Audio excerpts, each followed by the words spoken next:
Welcome to the Marxist Workers' Party's podcast, IZWI La Bassa Benzi, bringing reports and analysis of the news from a working class and Marxist perspective, fighting for jobs for all, a 12,500 Rand per month minimum wage and high-quality service delivery, organising to arm the workers and trade union movement with a revolutionary socialist and Marxist programme and policy, building the struggle against capitalism and for working class political power and socialism.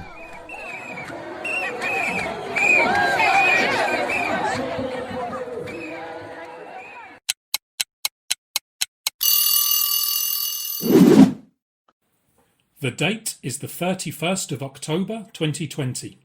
In this bulletin, a month of turmoil in Nigeria as the youth rise up.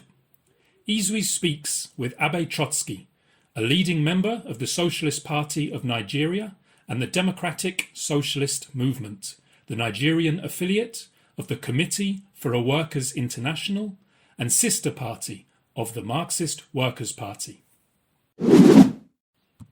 Hi, Comrade Abe. Thank you very much for availing your time to conduct this interview about the protests against police brutality that have rocked Nigeria over the past few weeks. The first question that we would like to ask is about the number of casualties. Amnesty International's latest figures indicate that the number of people killed could be as high as 69. Well, thank you, Comrade. The report of the Amnesty International is not too far from the truth. At first, it was the Nigerian police that was deployed to the streets by the Nigerian state to repress the protest in many states across the country. Many Nigerians were killed in this process. We saw this in a state like Oyo State, where a youth whose name is Isiaka Jimo was killed by the police attached to one of the ministers appointed by the president of the country, President Muhammadu Buhari, when he visited the palace of the king of the town. And this is just one of so many other Nigerians. They were killed by when the Nigerian police was deployed to the streets to repress the movement in its initial stage. It is, however, worthy to note that the deployment of the police was not without a courageous resistance by the Nigerian youth. Police were resisted by protesters from state to state. This and the fact that there was a kind of division among the ruling class over the deployment of police in the first instance forced the Nigerian state to make a retreat over the continuous use of police to repress the movement.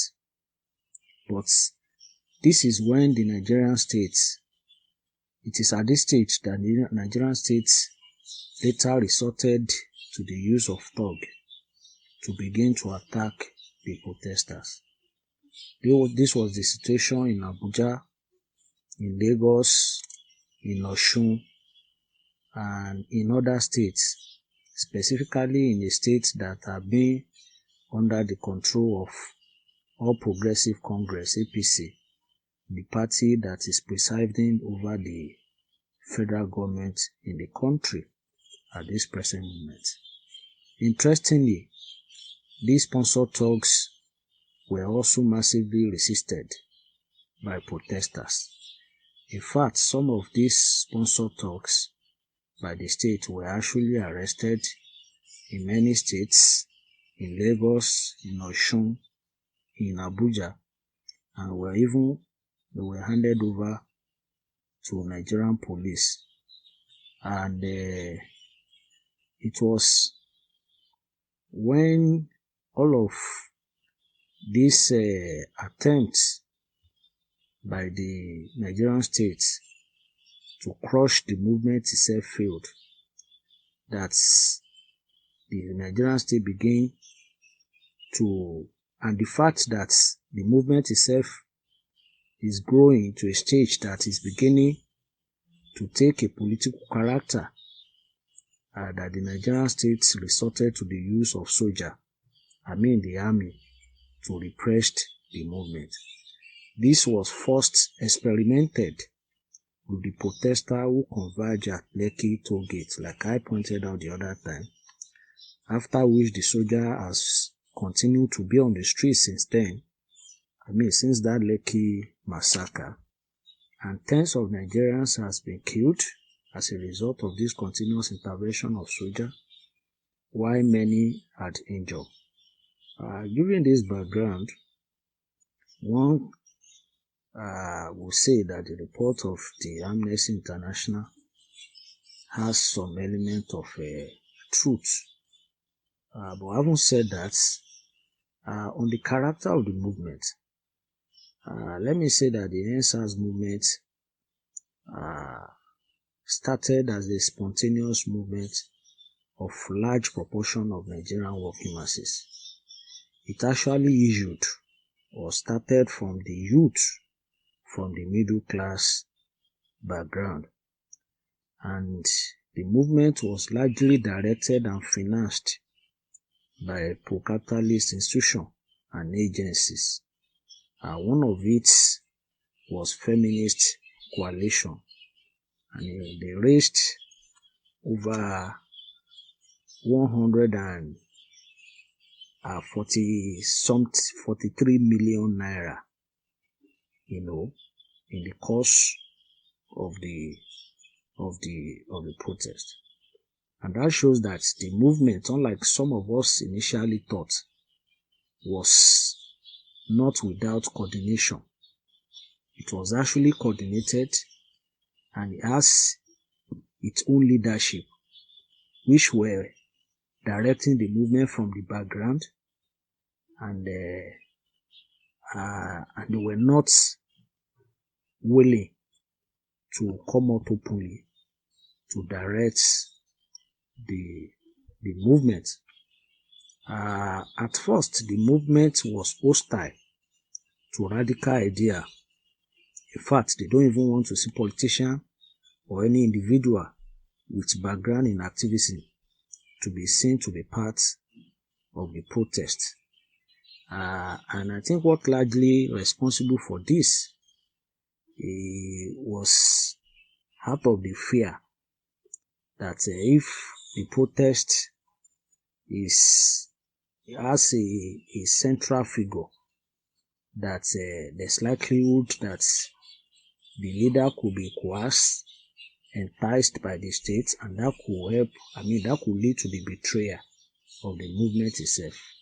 So, and it appears some of the youth were conscious of these facts, and that explains why the hostility to radical ideas, activism, and even labor-related organizations, were not allowed to identify with the struggle at the initial stage. And this was also as a result of the recent betrayal, by the Nigerian, suffered by the Nigerian working people in the hand of the leadership of Nigerian labor movement, who fixed a strike and mass movement against the hike in pump price and electricity tariff for September 28th, but later suspended and called it off after the working people have been highly mobilized for that action. And I think this betrayal also responsible for the reason why some of the youths, one, They don't want a central figure, directing the struggle. 2, they don't even want they are not open to any discussion that will encourage the involvement of working class in the struggle itself. But all these were at the initial stage of the movement.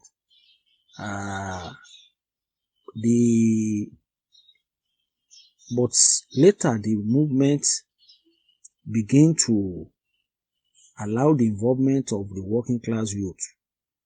The movement became permissible, to some of the radical idea, organization like CAWAS, which is a socialist and pro-labor organization, began to intervene. As a matter of fact, we distributed in Nigeria altogether over 10,000, close to 20,000 copies of leaflets. We sold over 50 copies of our Socialist Democracy, which is our paper,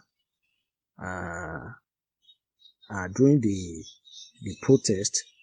But this happened because the movement later drew in some working class youth, and it's because of the involvement of these working class youth, the movement got expanded in scope and its demand also expanded, and that was what allowed organization like us and other labor-related organizations to be able to intervene in the course of the struggle.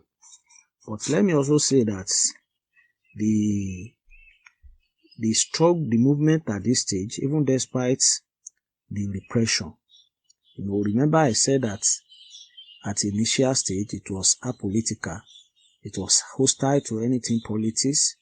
But the movement has developed qualitatively now to a stage that there's now a contemplation for it to be transformed into a political party.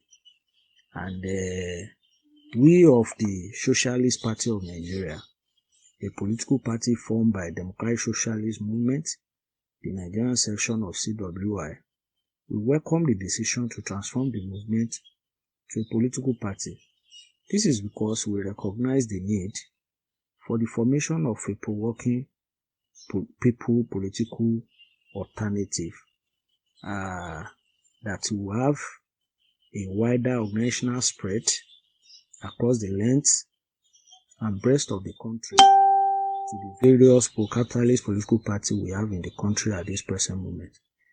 This is so because unlike SPN, which is a small force and influence at this present time, however, it is our belief that such a political party must be formed on the basis of a clear-cut pro-working class ideology with a socialist program, not just on a basis of forming a government that will be dominated by youth. Without a radical departure from capitalism and neoliberal policies like privatization, deregulation, among other, which is the basis for the failure of the successful pro-capitalist governments in the country, which is coincidentally dominated by older people. A government formed by youth on the basis of capitalism will be incapable to resolve all of the problems faced by the working people in the country today.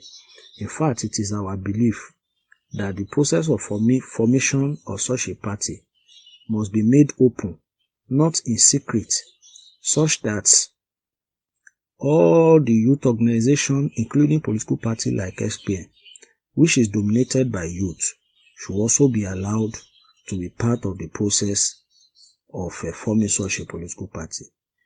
This is the current state of the struggle, and I think I've been able to also state some of the various character the struggle passed through before it metamorphosized to the stage it is at this moment. What sparked these protests, and what are the main demands of the protesters? Thank you, Comrade Wiseman. Let me attempt to answer your question over what actually led to the SARS movement. The SARS movement, which erupted in Nigeria on the 3rd of October 2020 and lasted for almost 2 weeks, was actually triggered by a video of how a young Nigerian was killed in an hotel in a small town in Delta State. And Delta State is one of the 36 states in Nigeria, and it is located at the south-south region of the country. This video, which was shared on the 3rd of October 2020 on a social media, specifically on Twitter, by someone who called himself Shin Yenok, with just 800 followers in his Twitter account, in less than few minutes was retweeted by over 10,000 Nigerians, by over 10,000 Twitter users, and subsequently led to the outpouring of rage that lasted for almost 2 weeks. Now, what are the demands of this movement? The movement started with just a demand, and the first and the only demand of this movement, when it erupted, was just to end SARS. SARS is a unit in the Nigerian police force, which is known as Special Anti-Robbery Squad. For years, this unit, which is meant for combating armed robbery, is known for harassing young Nigerians, largely between the age of 15 and 35 years, for things that are very trivial, frivolous, and ordinary as plating of hair, especially if they are found in possession of expensive phone or driving in exotic cars. Many youths has been killed extrajudicially through this kind of process. But in these demands to end SARS subsequently increased from 1 to 5, following the decision of the federal government to announced that the SARS has been disbanded, but unfortunately replaced with another unit called SWAT. SWAT is Special Weapon and Tactics Squad, which is suspected by most youths who were involved in the struggle to likely to be more brutish than the so-called disbanded SARS, given the fact that the weapon is now being included in the name. The new 5 demands now include no to SWAT. Nigerians are now saying that they don't want SWAT again. As a matter of fact, they now realize that the problem goes beyond SWAT or SARS, that virtually the entire Nigerian police force are often involved in police brutality. So they were now saying that they don't want SWAT and that there must be an end to the police brutality. That's one of the 5 later demands. The second was that there must be compensation for the families of victims of SARS, unruly conduct. And the third one is that all the SARS officers who have a record or a proven record of involvement in brutality must be arrested and prosecuted. And the fourth item was that there must be an improvement in the welfare and the remuneration of the police officers themselves. This is as a result of, is a recognition of the fact that the working condition of the police themselves is very terrible, and that is likely to also contribute to the reason why they perpetrate this kind of act. It will shock you to know that in Nigeria today, the total yearly budget to run a police station is just a patry of 20,000 naira, which is not even enough to fuel the police patrol vehicle even for just 2 days. So this is one of the factors that always make the police to descend on the Nigerians and the citizen for extortion in order to ensure that they run the police station and they also their activity. The fifth demand was that there must be that all the police officers must be subjected to a rehabilitation, and that is the fifth demand. But in over a week into the protest, the 5 demand itself later increased into over 20 demands, such that it now included other demands that border on the economic needs of the working people. For instance, the demands like reversal in pump price of petrol, reversal in the hike in electricity tariff, creation of job, demand like proper funding of education and other social basic utilities like healthcare service, and implementation of minimum wage. These are the demands that were later included over a week into the movement. And these were the demands of the movement before it was later repressed repressed by the Nigerian state following the attack on the protester in one of the point of convergence at Lekki Toll Gate, which is situated in Lagos Island in Lagos State, which is the economic hub of the country. So these are the things, this is how the movement was triggered and the demands. Thank you, Colin. Amnesty International reports that there is video evidence of the army using live ammunition. Could you please tell us what your observations are of what has been happening on the ground? Yeah, comrades, it is true that the youths were the forefront of the protest. Like I earlier pointed out, it was a movement issued from youth of middle class background, though later draw behind itself a huge number of youth of working class background.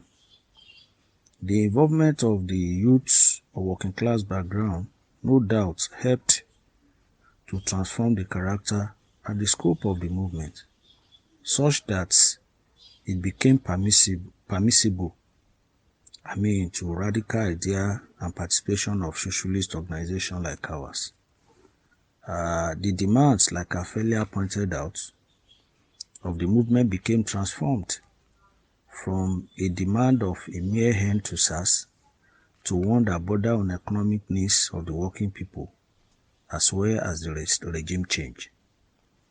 Given the political character of the demand, we of the Socialist Party of Nigeria realized that it will require the active involvement of the working class, given the position they occupy and the role they play in the capitalist mode of production before the political demand itself can be achieved. It is in the recognition of these historical facts we demanded for a 48 hours general strike, so as to allow the wage members of the working class to lead other members of the labor movement to join the struggle. And should this has happened, it will have helped to cripple the entire economy and other activities in the country, therefore weaken the ruling class and strengthen the movement itself. This should have been the role of the working class in the struggle.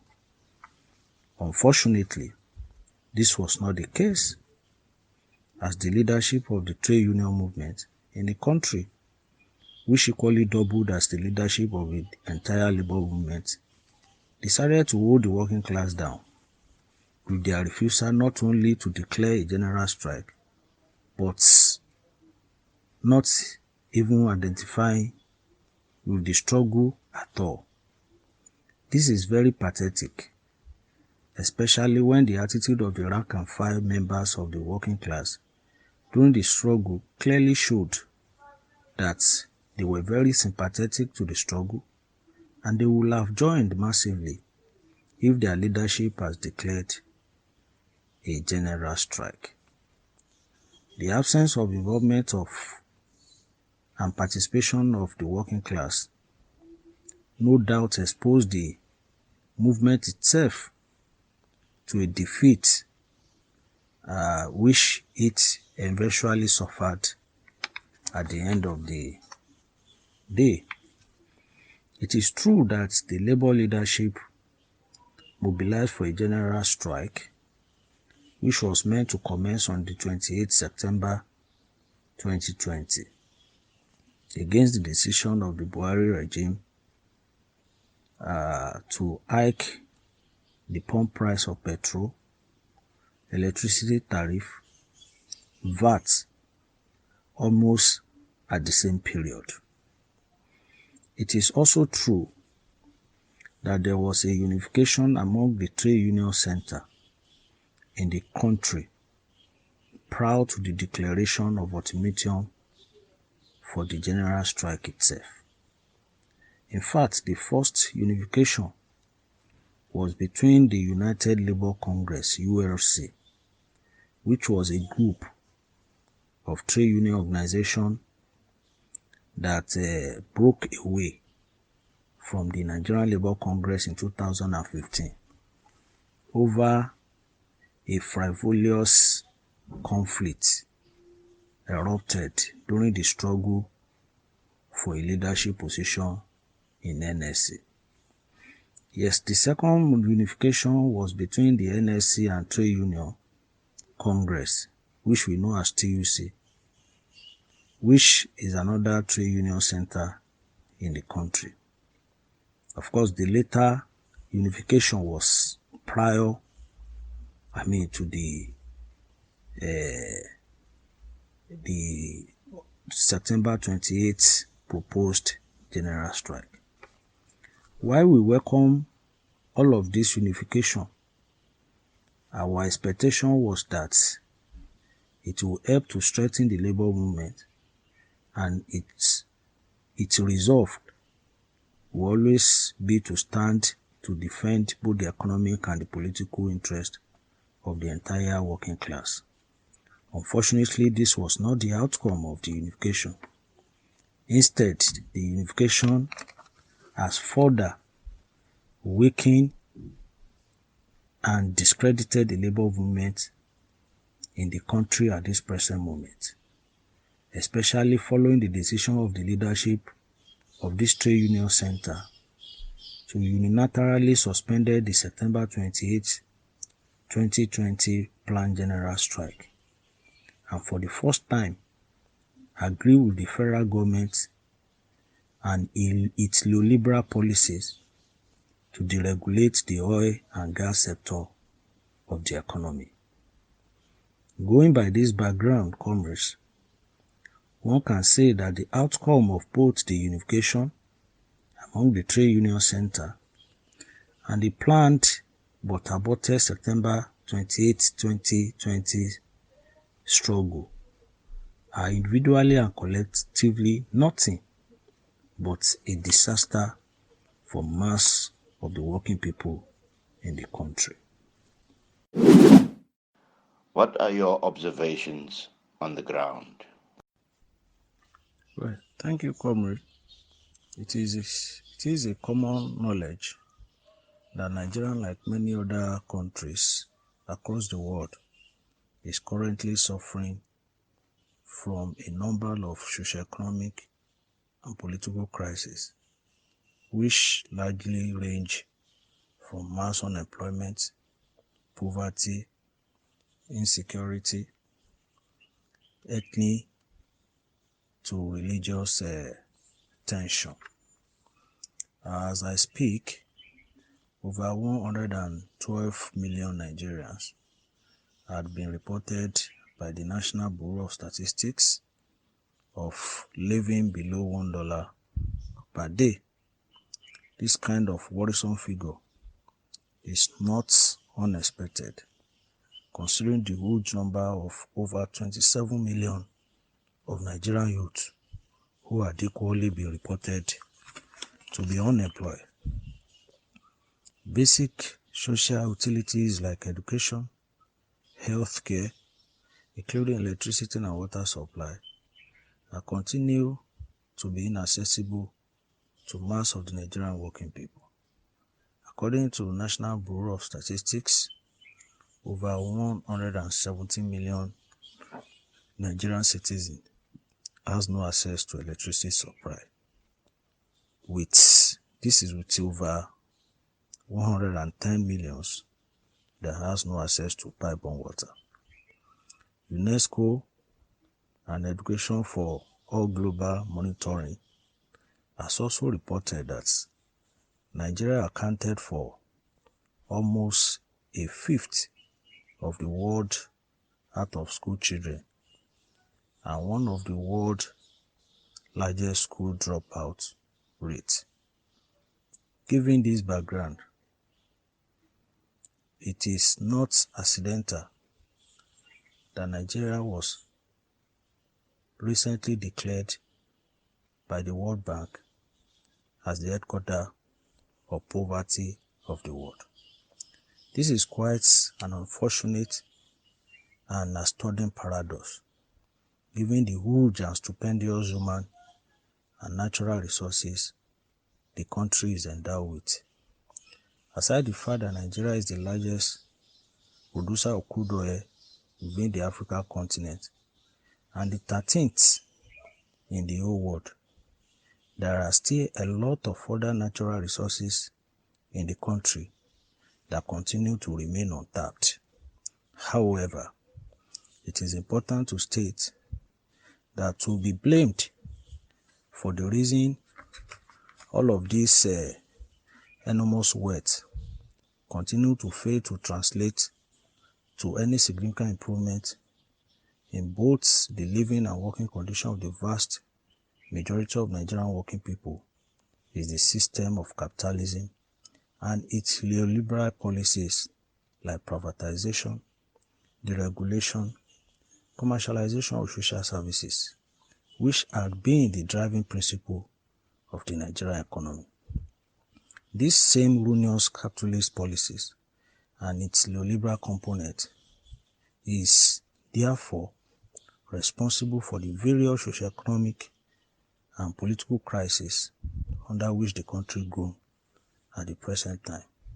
It is in the recognition of this fact that we of DSM believe that except the country is governed by a government formed by the worker, youth and poor and run on the basis of socialist program, the country and its vast majority of the working people will continue to live in one form of misery to another.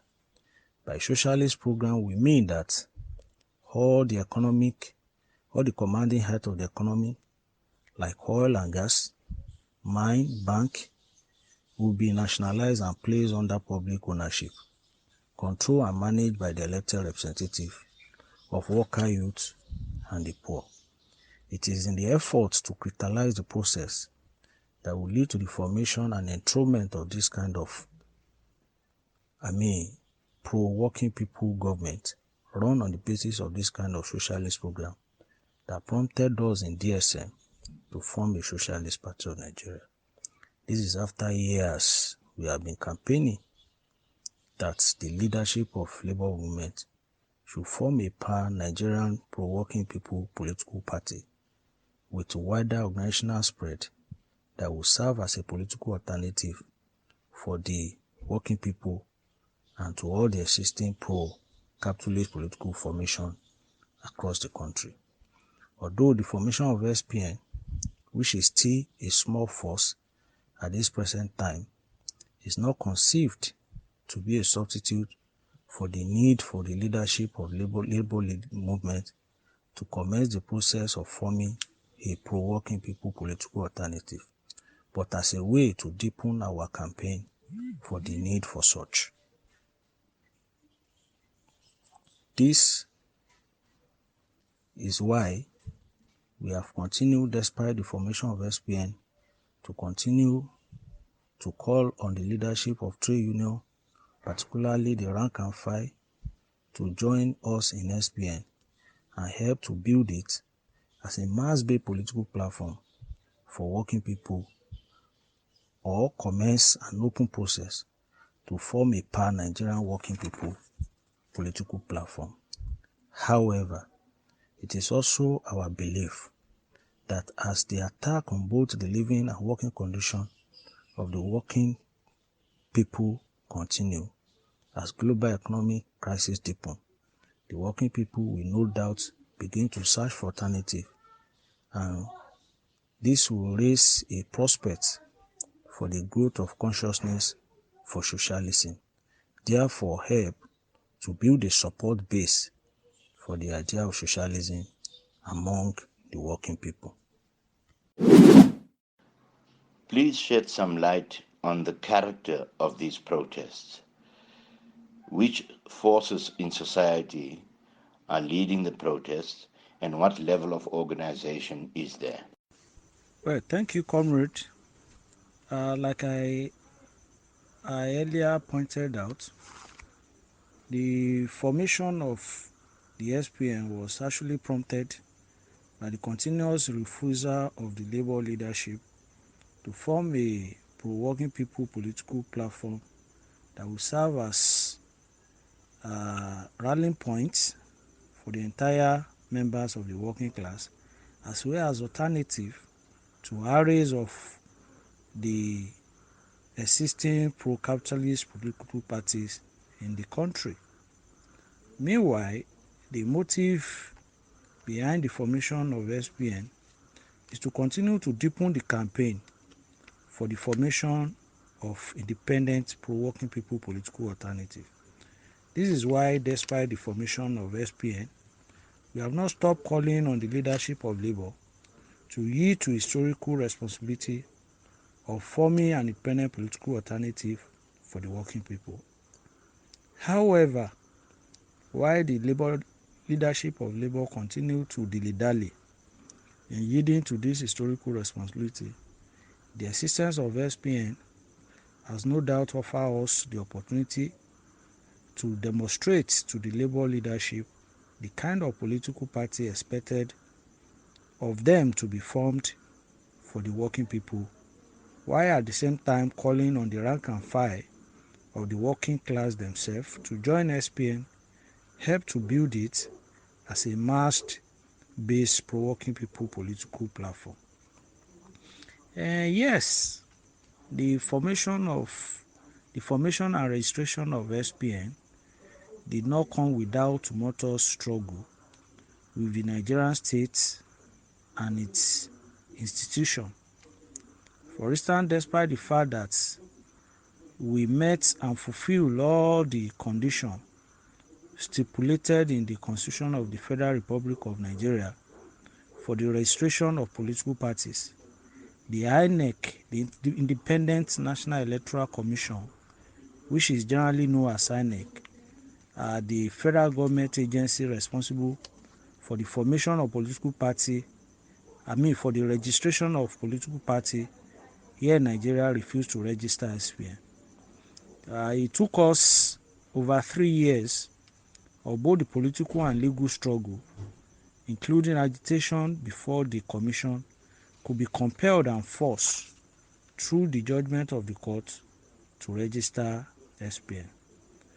Even despite this, significant victory, which paved way for the SPN participation in 2019 general election held in the country, the Nigerian state, through INEC, has not stopped its desperate move to ensure that SPN is taken out of existence.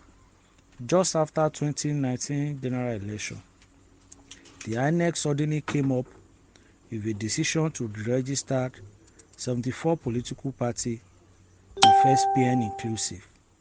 This decision was challenged in court by SPN in collaboration with other 32 political parties, and the court delivered a unanimous judgment that INEC decision to deregister political party was actually illegal, unlawful.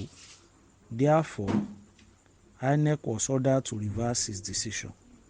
Unfortunately, since then up to this moment, INEC is yet to comply with that court judgment. We of the SPN condemned this. The INEC continued refusal to respect the court judgment, and using this opportunity to appeal for both the national and international solidarity of workers, youth and socialists and their organizations to prevail on INEC to obey the judgment of the courts.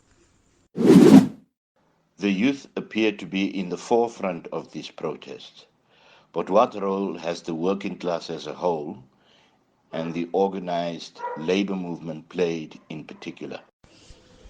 Yeah, thank you, comrade. I believe that one of the way forward following the SARS protest, or if we call it movements, is to take a note of some of the major lessons of the movement itself and begin to skillfully apply them in ensuring that other struggle, which will definitely break out in the country sooner or later, are conducted in such a manner that will enable the working people to take over political power and commence the process of reconstructing the society and economy in the interest of the workers, the youth and the masses. One of the lessons of the NSAS struggle is that it has shown that the revolution in Nigeria is quite possible. However, the movement also revealed that the youth alone, no matter how much courage and determination they demonstrated, did not constitute a social force for the revolution. In fact, the way and manner the movement regressed, especially with the absence of the working class, playing a central role, showed that the working class remained the social force for the revolution. It is in the recognition of all of these lessons, we of the SPN and DSM, the Nigerian section of the Committee for the Workers International CWI, believe that the important task needed to be undertaken moving forward is the need for the formation of working people political alternative with a view to forge a united front of workers, youth and the masses in preparation for other struggle that will break out sooner or later. Thank you.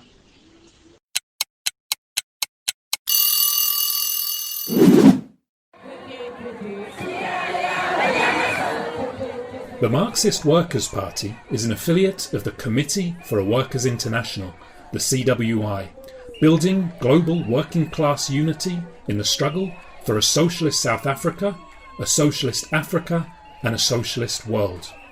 If you would like to join the Marxist Workers' Party or find out more about us, including building the CWI in Southern Africa, please visit our website at www.marxistworkersparty.org.za or call or WhatsApp us on 081 366 7375.